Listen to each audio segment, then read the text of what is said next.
દાખલા તરીકે દિવાળીબેન ભીલ, એ વગડાનું ફૂલ છે સાહેબ. એના પિતાજી ગીરમાં રહેતા.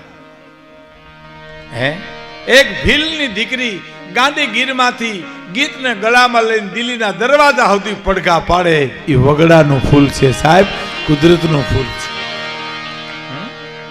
વાત નીકળી, સમય મર્યાદા ઘણી છે, પણ દિવાળીબેન અમારે વણિજાર ચોકમાં ગાતા ને એ વખતે હેમુ ગઢવી રેકોર્ડિંગ કરવા માટે નીકળેલા સાહેબ. હા, બધા નવરાત્રિમાં. અને ડૉક્ટર જનકરાય નાણાવટીની અહીં આરામ કરતા હતા, નીંદરમાં મેઘાણીભાઈ હેમભાઈ સૂતા હતા, હેમુ ગઢવી. અને દિવાળીબેનનો અવાજ કાને પડ્યો સાહેબ, અને જાગી ગયા, ઉઠી ગયા. ગરધણી નાણાવટી સાહેબને ઉઠાડ્યા. આ કોણ ગાય છે? આ બાઈ કોણ ગાય છે? કે ભાઈ ભીલની બાઈ છે, ડૉક્ટર લાડનું કામ કરે છે અને ગરીબીમાં ગાય છે. હેમુ ગઢવી આખી આકાશવાણીની ટીમને ઉઠાડીને વણિજાર ચોકમાં અડધી રાતે ગયા સાહેબ, અને દિવાળીબેનના ગીતને રેકોર્ડિંગ કરી અને કીધું કે તમે દેવા ખાતર પરીક્ષા આપો, બાકી તમે આકાશવાણીમાં પાસ છો સાહેબ. અને પછી દિવાળીબેને ઘણા ગીતો ગાયા.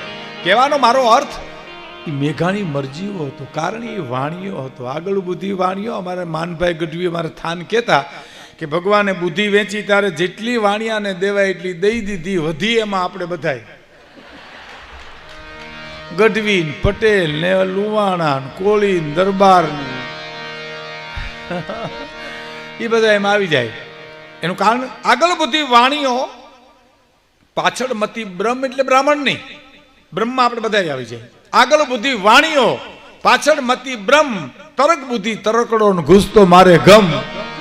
વાણિયાના દીકરાને આગળ આગળ હુજી જાય, આ ન કરાય, આ ન કરાય, આ ન કરાય. બરાબર? આપણને પછી ખબર પડે કે નો કર્યું હોત તો સારું હતું દો, પણ ત્યાં તો મોડું થઈ ગયું હોય. એના બે દાખલા આપીને મારે મેઘાણીની વાત કરવી છે. વાણિયામાં કેટલી બુદ્ધિ છે. એક શેઠ કરફ્યુ હતો, કરફ્યુ, અને ચોકમાં નીકળ્યા. બોલો, ચાઈન ચોકમાં આવ્યા કરફ્યુમાં, મૂર્ખું ન આવે ને આ ડાયું વરણ ચોકમાં આવીને ઊભા. એટલે પોલીસની ગાડી આવી. કેમ ઊભા સાહેબ? કરફ્યુ છે ખબર નથી? શેઠ કે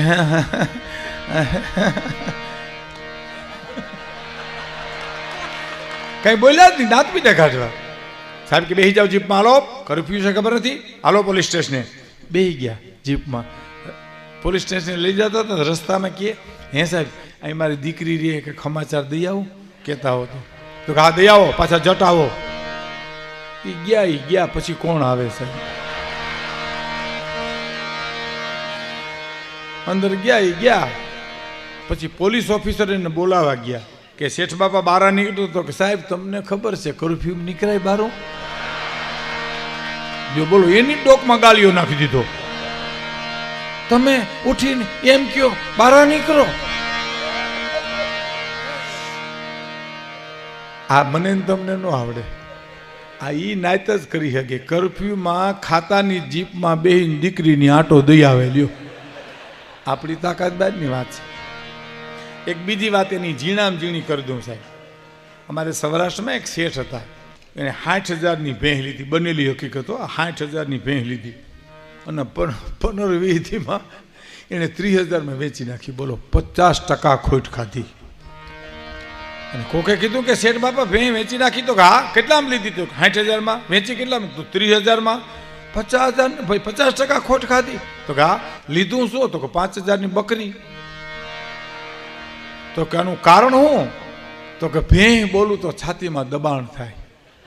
બોલો, ભેં બોલો લ્યો, ભેં બોલો, અહીંથી નાભીથી આવે. ભેં બોલો, અહીંયા દબાણ થાય, એને પોહાય નહીં જરાય. અને બકરી બોલો, આખો દી બકરી બકરી બકરી અહીંથી જ બોલાય, અહીંયા અંદર જાય જ નહીં. હે ભેં છાતીમાં દબાણ થાય, એને ન પોહાય. બકરી બકરી તમે મહિનોથી બોલ્યા કરો તો કાંઈ વાંધો જ ના આવે. એની એક વાત, સર્કસ જોવા ગયા અને આગળની ટિકિટ લઈને બેઠા, હવની આગળ. અને સર્કસના ખેલમાં હિંચકાના સાયકલોના અને ખેલ આવ્યા ત્યાં સુધી એને મજા આવી. હો, પણ હિંસક પ્રાણીના ખેલ શરૂ થયા ને, પરસેવો વળી ગયો, ખોટું કર્યું. ઓહો અહીંયા બેહાય નહીં. આ હા હા આ પિંજરું ખુલી થાવ જ આપણો નાસ્તો કરી જાય. હવે એને હુજે એવું થાય પાછું. બોલો અહીં શેઠ ને હુજનું અનકો તો પિંજરું કુદરતી ખુલી ગયું. હાવજ નીકળી ગયો બારો. પછી તો સર્કસના અઘરા મઘરા જે દાવ હતા ને તો ઓડિયન્સે કરી દીધા. કોઈ તંબુ તોડીને નીકળી ગયું, કોઈ હિંચકે ચડી ગયું, પણ શેઠ હળી કાઢીને પિંજરામાં કરી ગયા, પિંજરું બંધ કરી દીધું અંદરથી.